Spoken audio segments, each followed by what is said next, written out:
श्री गणेशाय नमः। श्री रामचंद्र भगवान की जय। यह सुनकर पार्वती जी मुस्कुराकर बोली, हे विज्ञानी मुनिवरों, आपने उचित ही कहा।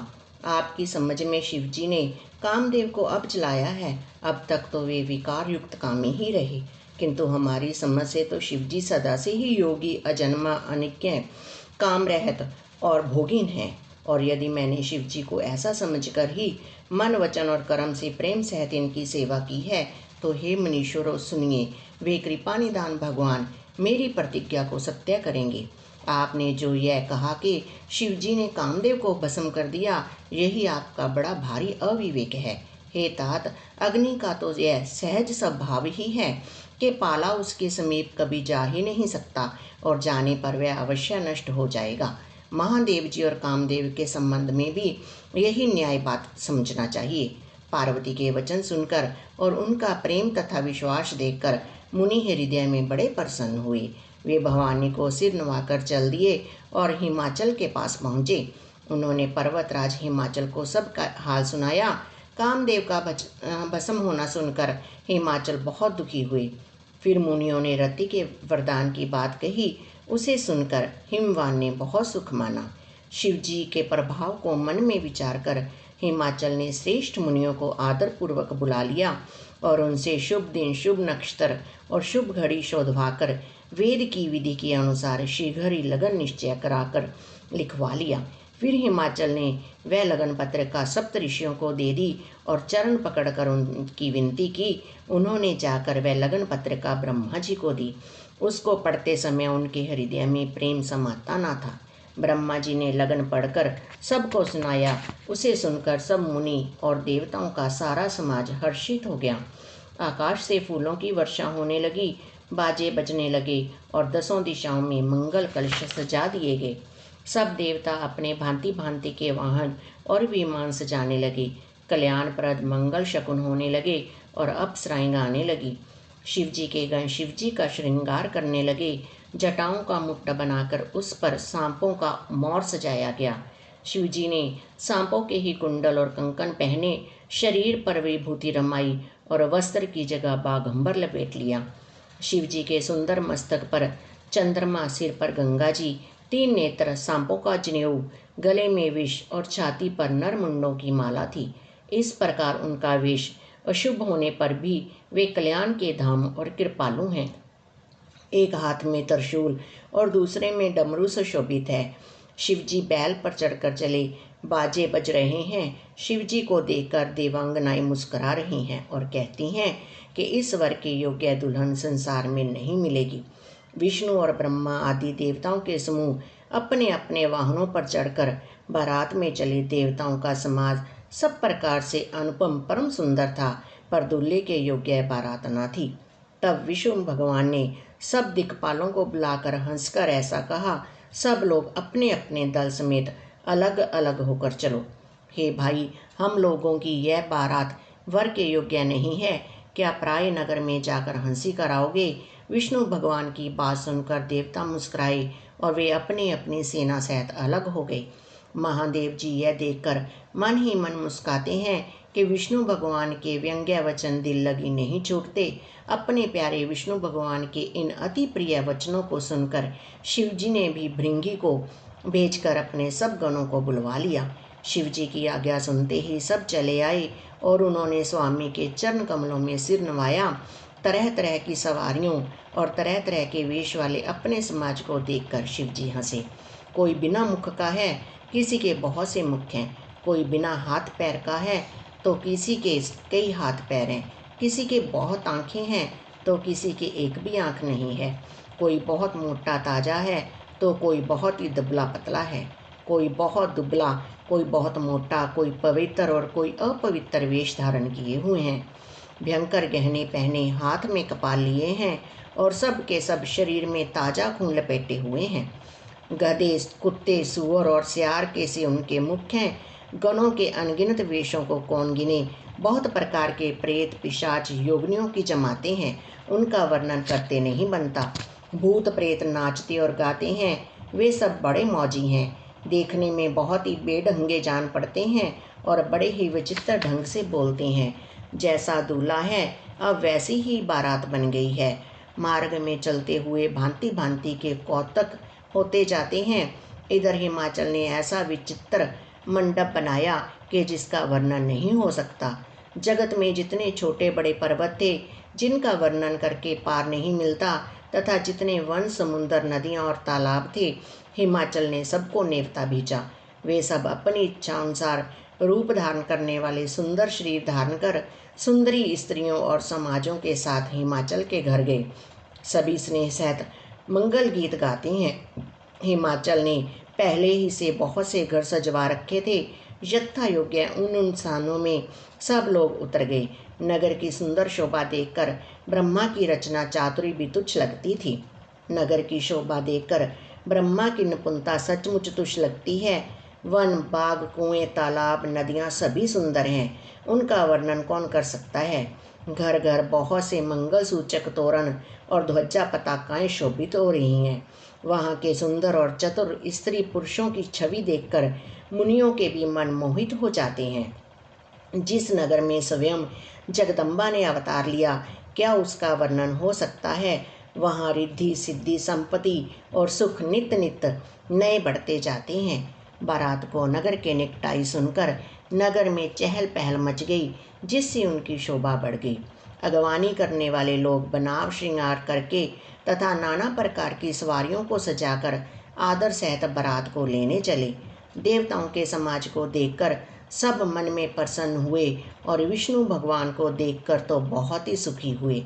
किंतु जब शिवजी के दल को देखने लगे तब तो उनके सब वाहन सवारियों के हाथी, घोड़े, रथ के बैल आदि डर कर भाग चले।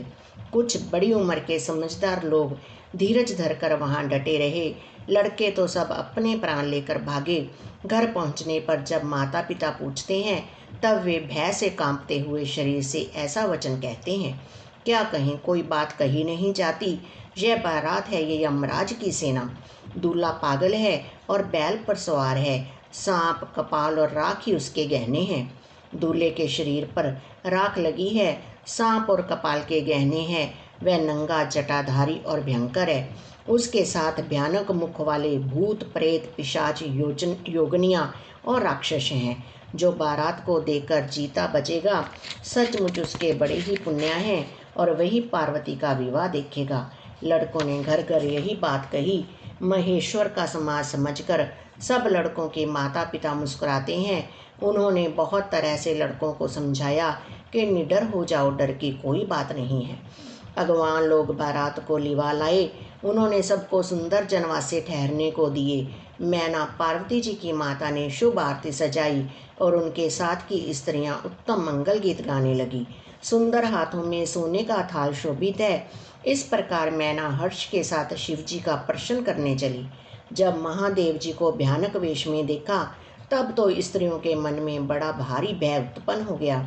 बहुत ही डर के मारे भाग कर वे घर में घुस गई और शिवजी जहाँ जनवासा था वहाँ चले गए। मैना के हृदय में बड़ा दुख हुआ। उन्होंने पार्वती जी को अपने पास बुला लिया और अत्यंत स्नेह से गोद में बैठाकर अपने नील कमल के समान नेत्रों में आंसू भरकर कहा, जिस विधाता ने तुमको ऐसा सुंदर रूप दिया, उस मूर्ख ने तुम्हारे दूल्हे को बावला कैसे बनाया। जिस विधाता ने तुमको सुंदरता दी, उसने तुम्हारे लिए वर बावला कैसे बनाया। जो फल कल्प वृक्ष में लगना चाहिए वह जबरदस्ती बबूल में लग रहा है। मैं तुम्हें लेकर पहाड़ से गिर पड़ूंगी, आग में जल जाऊंगी या समुद्र में कूद पड़ूंगी। चाहे घर उजड़ जाए और संसार भर में अपकीर्ति फैल जाए, पर जीते जी मैं इस बावले वर से तुम्हारा विवाह ना करूंगी। हिमाचल की स्त्री मैना को दुखी देखकर सारी स्त्रियां व्याकुल हो गई। मैना अपनी कन्या के स्नेह को याद करके विलाप करती, रोती और कहती थी, मैंने नारद का क्या बिगाड़ा था, जिन्होंने मेरा बसता हुआ घर उजाड़ दिया और जिन्होंने पार्वती का ऐसा उपदेश दिया कि जिससे उसने बावले वर के लिए तप किया। सचमुच उनके ना किसी का मोह है, ना माया, ना उनके धन है, ना घर है और ना स्त्री ही है। वे सबसे उदासीन हैं, इसी से वे दूसरे का घर उजाड़ने वाले हैं। उन्हें ना किसी की लाज है, ना डर है। भला बांझ स्त्री प्रसव की पीड़ा को क्या जाने। माता को विकल देखकर पार्वती जी विवेक युक्त कोमल वाणी से बोली, हे माता, जो विधाता रच देते हैं वह टलता नहीं। ऐसा विचार कर तुम सोच मत करो। जो मेरे भाग्य में बावला ही पति लिखा है तो किसी को क्यों दोष लगाया जाए। हे माता, क्या विधाता के अंक तुमसे मिट सकते हैं। वृथा कलंक का टीका मत लो। हे माता, कलंक मत लो, रोना छोड़ो। यह अवसर विषाद करने का नहीं है। मेरे भाग्य में जो दुख सुख लिखा है उसे मैं जहाँ जाऊंगी वहीं पाऊंगी। पार्वती जी के ऐसे विनय भरे कोमल वचन सुनकर सारी स्त्रियां सोच करने लगी और भांति भांति से विधाता को दोष देकर आंखों से आंसू बहाने लगी। इस समाचार को सुनते ही हिमाचल उसी समय नारद जी और सप्त ऋषियों को साथ लेकर अपने घर गए। तब नारद जी ने पूर्व जन्म की कथा सुनाकर सबको समझाया और कहा कि हे मैना, तुम मेरी सच्ची बात सुनो। तुम्हारी यह लड़की साक्षात जग जननी भवानी है। ये अजन्मा, अनादि और अविनाशिनी शक्ति है। सदा शिव जी के अर्धांग में रहती है। ये जगत की उत्पत्ति, पालन और संहार करने वाली है और अपनी इच्छा से ही लीला शरीर धारण करती है। पहले ये दक्ष के घर जन्मी थी, तब इनका नाम सती था। बहुत सुंदर शरीर पाया था। वहाँ भी सती शंकर जी से ही ब्याही गई थी। यह कथा सारे जगत में प्रसिद्ध है। एक बार इन्होंने शिवजी के साथ आते हुए राह में रघुकुल रूपी कमल के सूर्य श्री रामचंद्र जी को देखा। तब इन्हें मोह हो गया और इन्होंने शिवजी का कहना ना मानकर भ्रमवश सीता जी का वेश धारण कर लिया। सती जी ने जो सीता जी का वेश धारण किया, उसी अपराध के कारण शंकर जी ने उनको त्याग दिया। फिर शिवजी के वियोग में ये अपने पिता के यज्ञ में जाकर वहीं योग अग्नि से भस्म हो गई। अब इन्होंने तुम्हारे घर जन्म लेकर अपने पति के लिए कठिन तप किया है। ऐसा जानकर संदेह छोड़ दो। पार्वती जी तो सदा ही शिव जी की प्रिय हैं। तब नारद के वचन सुनकर सबका विषाद मिट गया और क्षण भर में यह समाचार सारे नगर में घर घर फैल गया। तब मैना और हिमवान आनंद में मगन हो गए और उन्होंने बार बार पार्वती के चरणों की वंदना की। स्त्री, पुरुष, बालक, युवा और वृद्ध, नगर के सभी लोग बहुत प्रसन्न हुए। नगर में मंगल गीत गाए जाने लगे और सबने भांति भांति के स्वर्ण के कलश सजाए। पाक शास्त्र में जैसी रीति है उसके अनुसार अनेक भांति की ज्योनार हुई। जिस घर में स्वयं माता भवानी रहती हैं, वहाँ की ज्योनार भोजन सामग्री का वर्णन कैसे किया जा सकता है। हिमाचल ने आदरपूर्वक सब बारातियों को, विष्णु, ब्रह्मा और सब जाति के देवताओं को बुलवाया। भोजन करने वालों की बहुत सी पंक्तियाँ बैठी। चतुर रसोइये परोसने लगे। स्त्रियों की मंडलियां देवताओं को भोजन करते जानकर कोमल वाणी से गालियां देने लगी। सब सुंदरी स्त्रियां मीठे स्वर में गालियां देने लगी और व्यंग्या भरे वचन सुनाने लगी।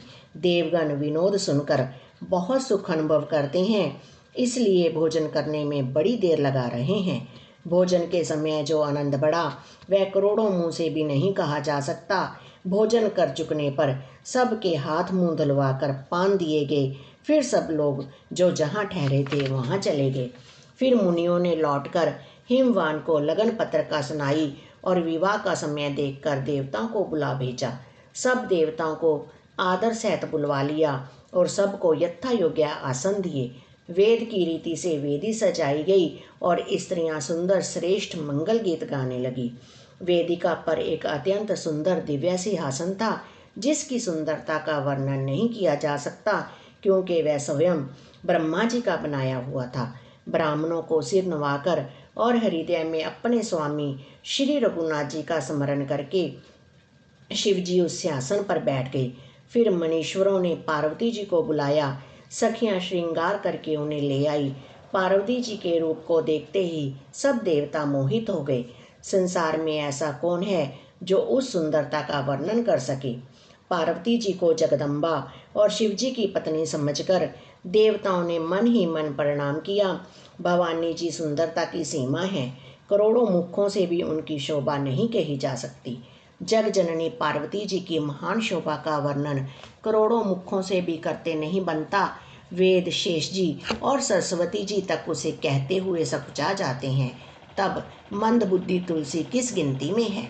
सुंदरता और शोभा की खान माता भवानी मंडप के बीच में जहाँ शिवजी थे वहाँ गई।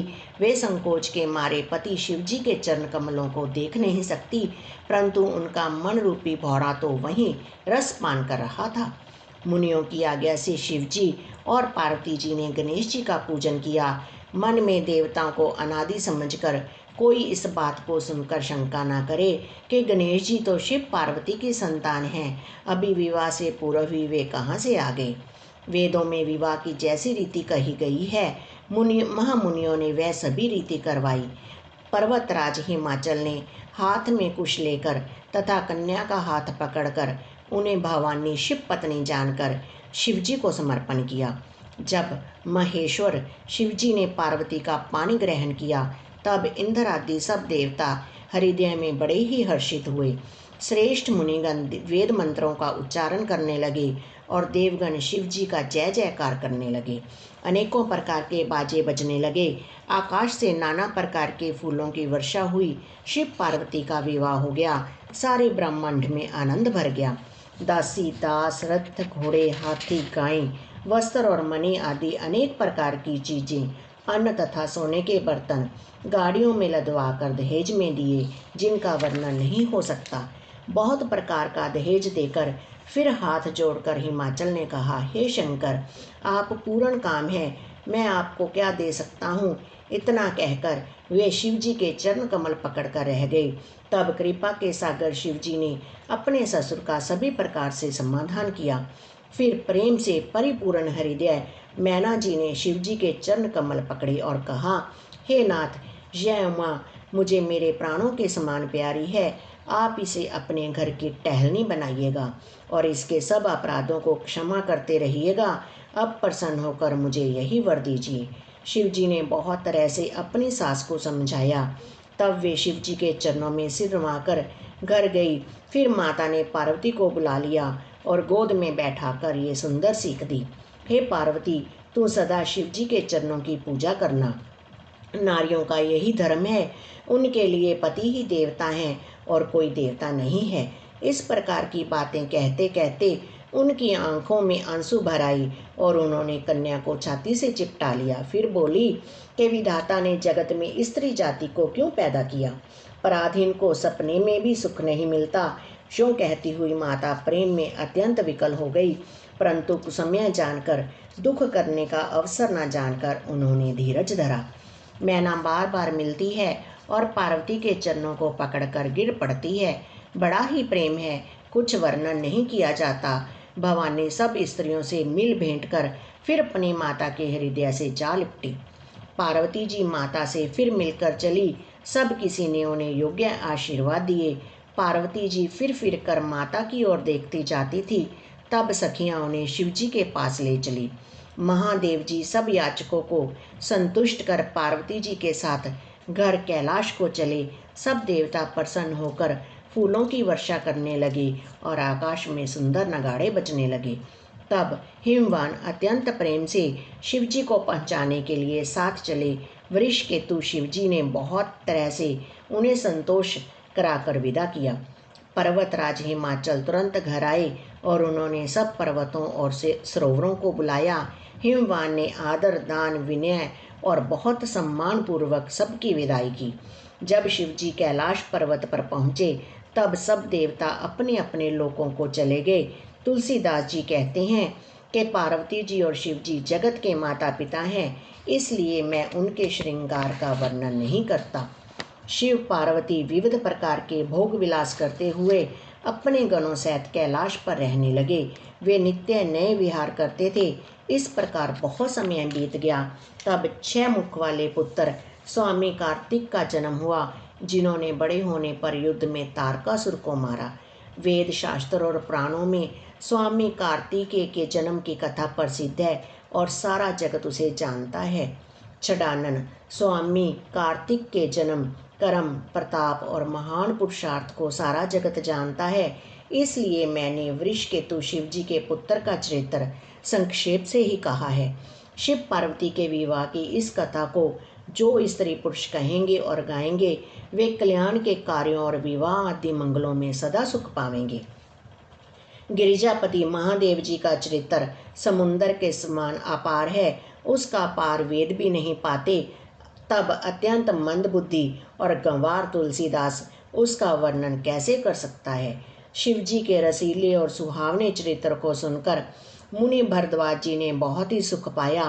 कथा सुनने की उनकी लालसा बहुत बढ़ गई, नेत्रों में जल भराया तथा रोमावली खड़ी हो गई। वे प्रेम में मुग्ध हो गए, मुख से वाणी नहीं निकलती।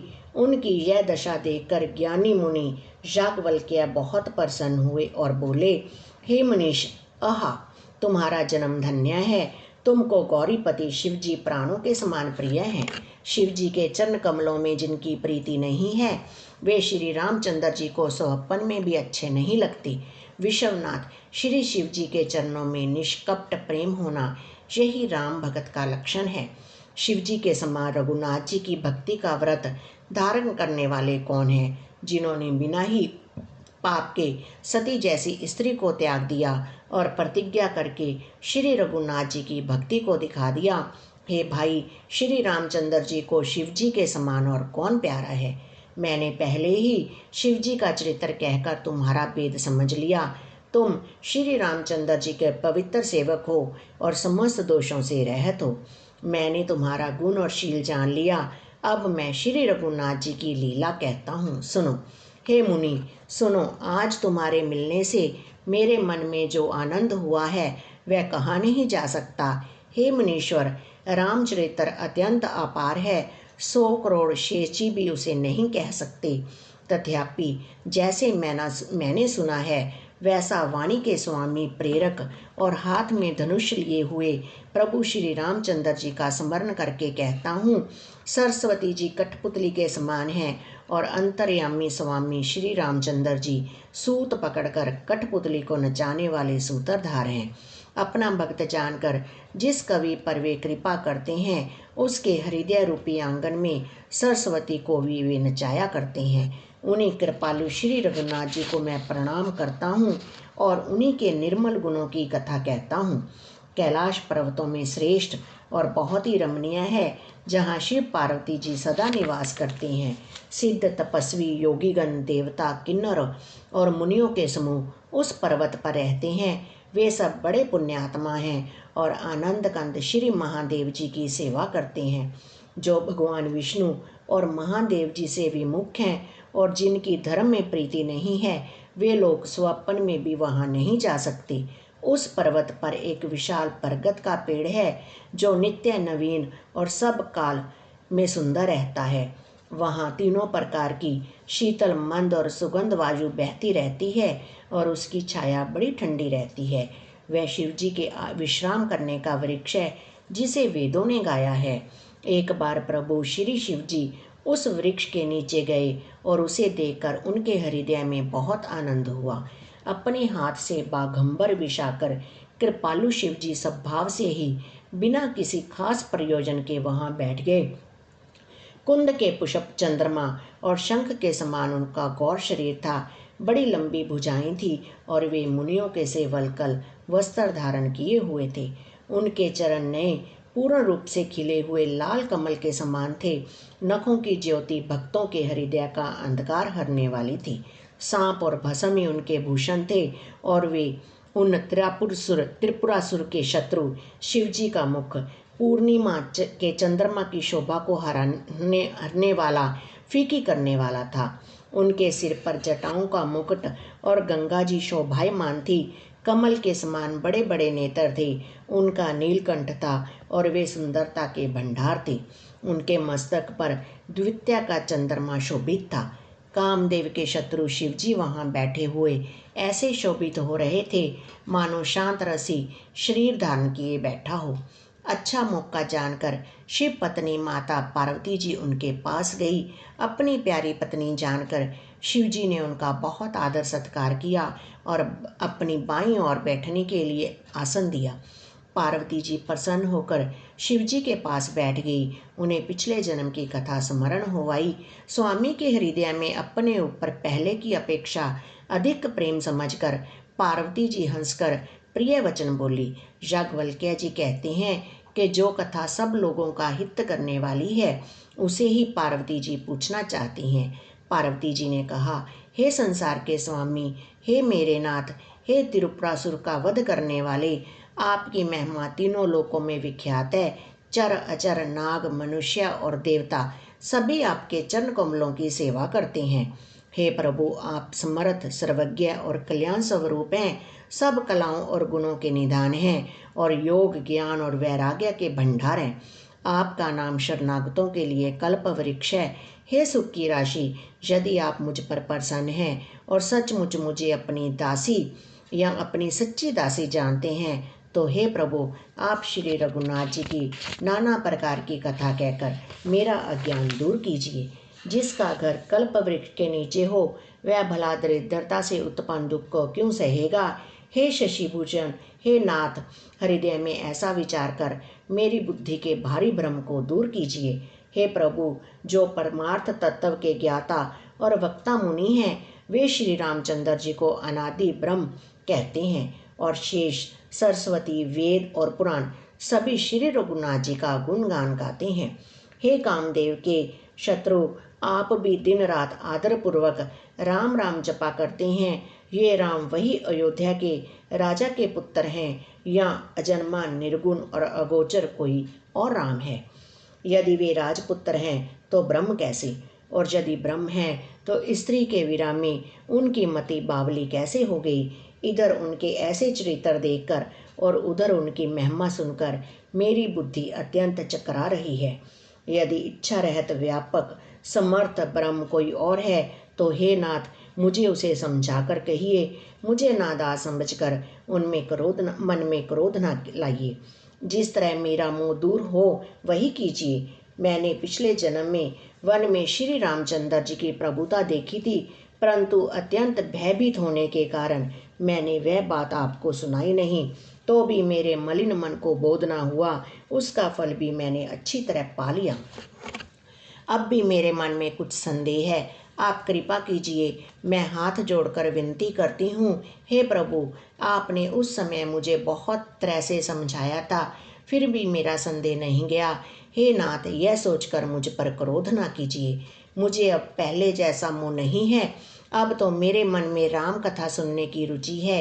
हे शेषनाग को अलंकार रूप में धारण करने वाले देवताओं के नाथ, आप श्री रामचंद्र जी के गुणों की पवित्र कथा कहिए।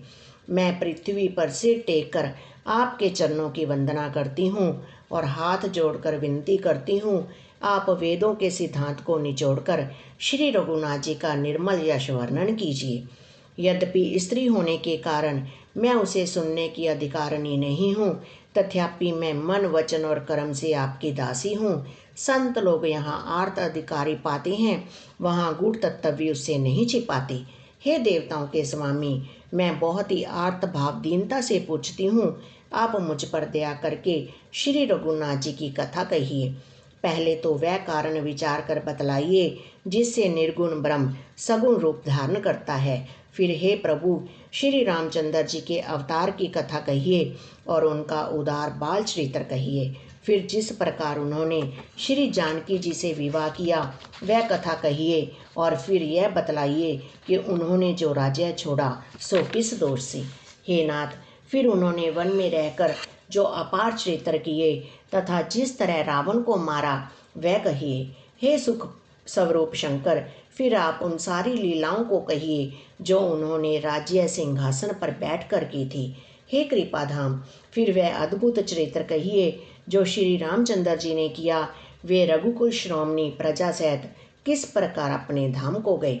हे प्रभु, फिर आप उस तत्व को समझाकर कहिए जिसकी अनुभूति में ज्ञानी मुनिगण सदा मगन रहते हैं, और फिर भक्ति, ज्ञान, विज्ञान और वैराग्य का विभाग सहित वर्णन कीजिए। इसके सिवा श्री रामचंद्र जी के और भी जो अनेक रहस्य, छिपे हुए भाव अथवा चरित्र हैं उनको कहिए। हे नाथ, आपका ज्ञान अत्यंत निर्मल है। हे प्रभु, जो बात मैंने ना भी पूछी हो, हे दयालु, उसे भी आप छिपा कर ना रखिएगा। वेदों ने आपको तीनों लोकों का गुरु कहा है। दूसरे पामर जीव इस रहस्य को क्या जाने। पार्वती जी के सहज सुंदर और छल रहत प्रश्न सुनकर शिव जी के मन को बहुत अच्छे लगे। श्री महादेव जी के हृदय में सारे रामचरित्र आ गए। प्रेम के मारे उनका शरीर पुलकित हो गया और नेत्रों में जल भर आया। श्री रघुनाथ जी का रूप उनके हृदय में आ गया, जिससे स्वयं परमानंद स्वरूप शिव जी ने भी अपार सुख पाया। शिव जी 2 घड़ी तक ध्यान के रस आनंद में डूबे रहे। फिर उन्होंने मन को बाहर खींचा और तब वे प्रसन्न होकर श्री रघुनाथ जी का चरित्र वर्णन करने लगे, जिसके बिना जाने ही झूठ भी सत्य मालूम होता है। जैसे बिना पहचाने रस्सी में सांप का भ्रम हो जाता है और जिसके जान लेने पर जगत का उसी तरह लोप हो जाता है, जैसे जागने पर स्वप्न का भ्रम जाता रहता है। मैं उन्हीं श्री रामचंद्र जी के बाल रूप की वंदना करता हूँ, जिनका नाम जपने से सब सिद्धियाँ सहज ही प्राप्त हो जाती हैं। मंगल के धाम, अमंगल के हरने वाले और श्री दशरथ जी के आंगन में खेलने वाले वे बाल रूप श्री रामचंद्र जी मुझ पर कृपा करें। त्रिपुरासुर का वध करने वाले शिव जी श्री रामचंद्र जी को प्रणाम करके आनंद में भरकर अमृत के समान वाणी बोले, हे गिरिजा राजकुमारी पार्वती, तुम धन्य हो, धन्य हो। तुम्हारे समान कोई उपकारी नहीं है। जो तुमने श्री रघुनाथ जी की कथा का प्रसंग पूछा है, जो कथा समस्त लोगों के लिए जगत को पवित्र करने वाली गंगा जी के समान है, तुमने जगत के कल्याण के लिए ही प्रश्न पूछे हैं। तुम श्री रघुनाथ जी के चरणों में प्रेम रखने वाली हो। हे पार्वती, मेरे विचार में तो श्री राम जी की कृपा से तुम्हारे मन में स्वप्न में भी शोक, मोह, संदेह और भ्रम कुछ भी नहीं है। फिर भी तुमने इसलिए वही पुरानी शंका की है कि इस प्रसंग के कहने सुनने से सबका कल्याण होगा। जिन्होंने अपने कानों से भगवान की कथा नहीं सुनी, उनके कानों के छिद्र सांप के बिल के समान हैं। जिन्होंने अपने नेत्रों से संतों के दर्शन नहीं किए, उनके वे नेत्र मोर के पंखों पर दिखने वाली नकली आँखों की गिनती में हैं। वे सिर कड़वी तुम्बी के समान है, जो श्री हरि और गुरु के चरण तल पर नहीं झुकते। जिन्होंने भगवान की भक्ति को अपने हृदय में स्थान नहीं दिया, वे प्राणी जीते हुए ही मुर्दे के समान हैं। जो जीव श्री रामचंद्र जी के गुणों का गान नहीं करती, वह मेंढक की जीभ के समान है। वह हृदय वज्र के समान कड़ा और निष्ठुर है, जो भगवान के चरित्र सुनकर हर्षित नहीं होता। हे पार्वती, श्री रामचंद्र जी की लीला सुनो। यह देवताओं का कल्याण करने वाली और दैत्यों को विशेष रूप से मोहित करने वाली है। श्री रामचंद्र जी की कथा कामधेनु के समान सेवा करने से सब सुखों को देने वाली है और सत्पुरुषों के समाज ही सब देवताओं के लोक हैं। ऐसा जानकारी से कौन ना सुनेगा। श्री रामचंद्र जी की कथा हाथ की सुंदर ताली है, जो संदेह रूपी पक्षियों को उड़ा देती है। फिर राम कथा कलयुग रूपी वृक्ष को काटने के लिए कुल्हाड़ी है। हे गिरिराज कुमारी, तुम इसे आदरपूर्वक सुनो। वेदों ने श्री रामचंद्र जी के सुंदर नाम, गुण, चरित्र, जन्म और कर्म सभी अनगिनत कहे हैं। जिस प्रकार भगवान श्री रामचंद्र जी अनंत हैं, उसी तरह उनकी कथा, कीर्ति और गुण भी अनंत हैं।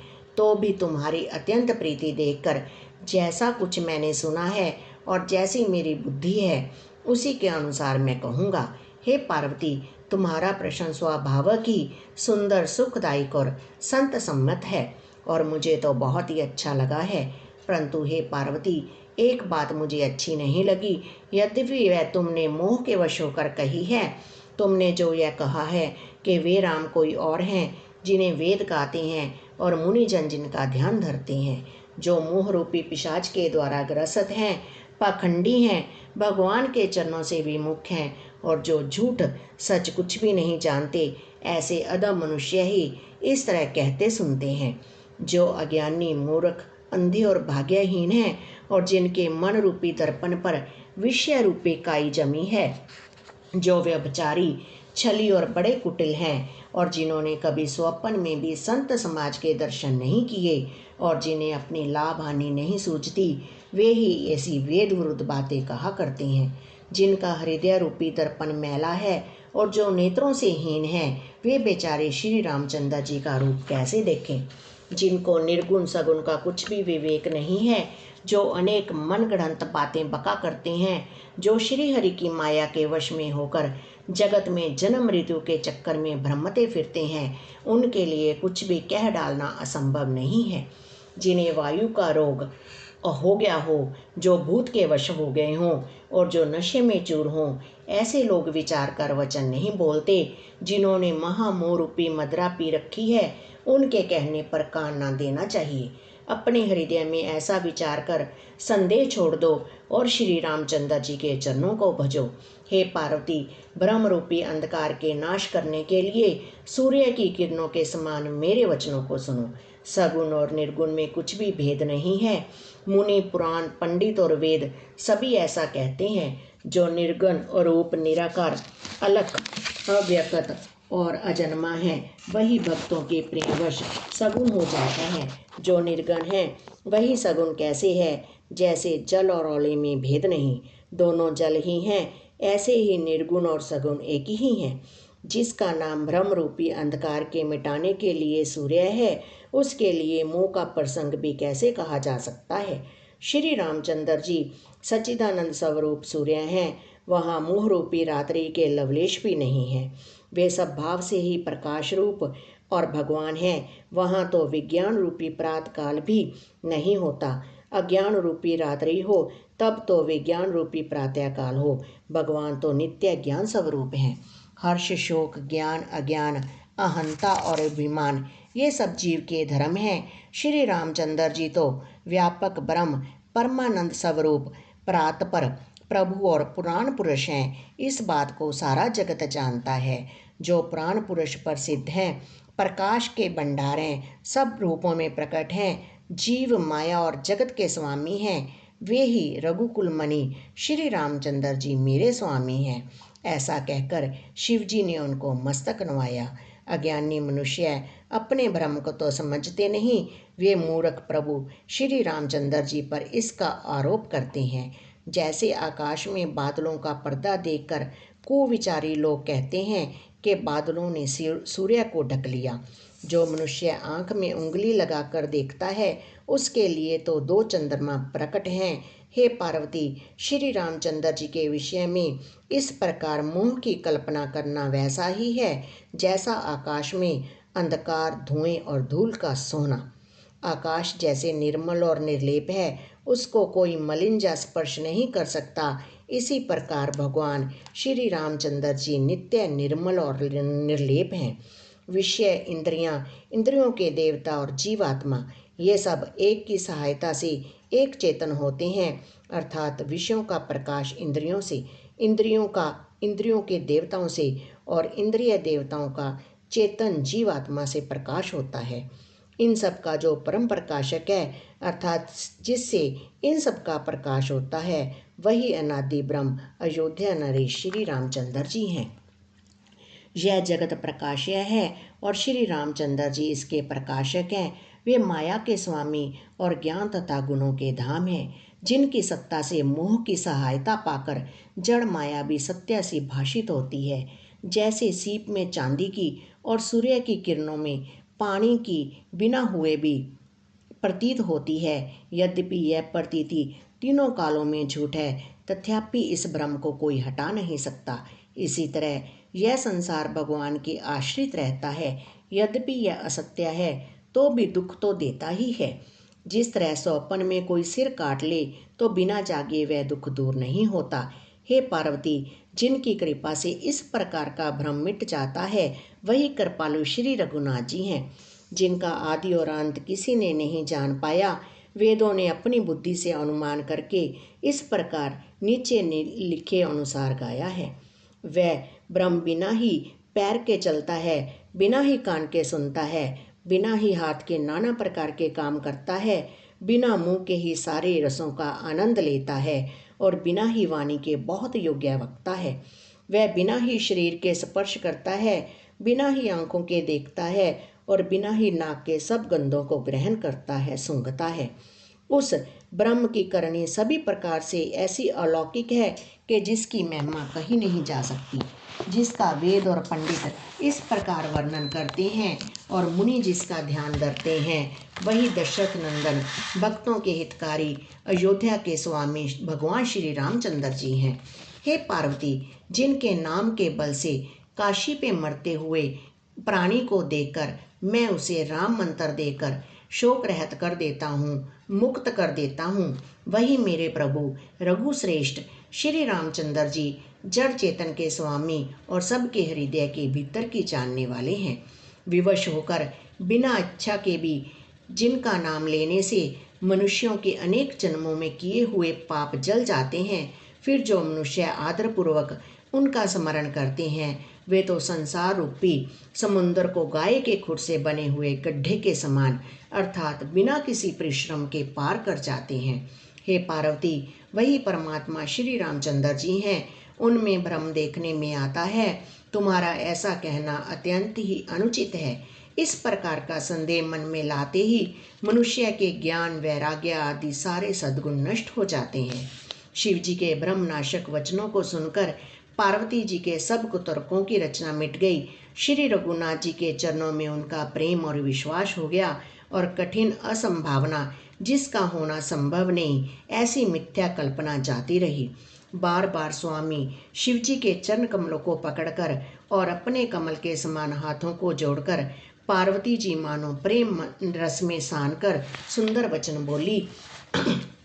आपकी चंद्रमा की किरणों के समान शीतल वाणी सुनकर मेरा अज्ञान रूपी शरद ऋतु की धूप का भारी ताप मिट गया। हे कृपालु, आपने मेरा सब संदेह हर लिया। अब श्री रामचंद्र जी का यथार्थ स्वरूप मेरी समझ में आ गया। हे नाथ, आपकी कृपा से अब मेरा विषाद जाता रहा और आपके चरणों के अनुग्रह से मैं सुखी हो गई। यद्यपि मैं स्त्री होने के कारण स्वभाव से ही मूर्ख और ज्ञानहीन हूँ, तो भी अब आप मुझे अपनी दासी जानकर, हे प्रभु, यदि आप मुझ पर प्रसन्न हैं तो जो बात मैंने पहले आपसे पूछी थी वही कहिए। यह सत्य है कि श्री रामचंद्र जी ब्रह्म हैं, चिन्मय ज्ञान स्वरूप हैं, अविनाशी हैं, सबसे रहत और सबके हृदय रूपी नगरी में निवास करने वाले हैं। फिर हे नाथ, उन्होंने मनुष्य का शरीर किस कारण से धारण किया? हे धर्म की ध्वजा धारण करने वाले प्रभु, यह मुझे समझा कर कहिए।